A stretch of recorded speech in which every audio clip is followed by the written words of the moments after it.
Hello friends, so this is 5th class for previous year questions. So questions which I have covered in this class is what is white label ATMs means, what is different types of ATMs, what is computer worm, boot sector virus, macro virus, IPv4 and 6 header length, what was code red, ATM cell size, and like this question, band available for commercial telecommunication in satellite. Okay,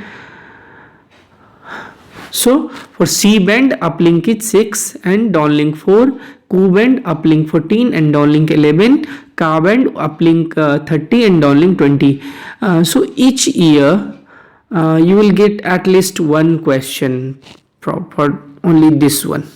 Each year what I have observed, sometimes they will ask for Ka band, downlinkage, Q band, uplinkage, mostly they ask.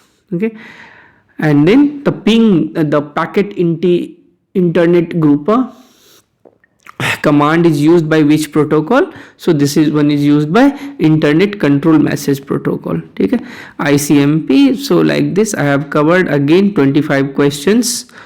This is just a trailer video. So for full video just download our app, Geeky Banker app from Google Play Store and watch the full video. Thanks for watching.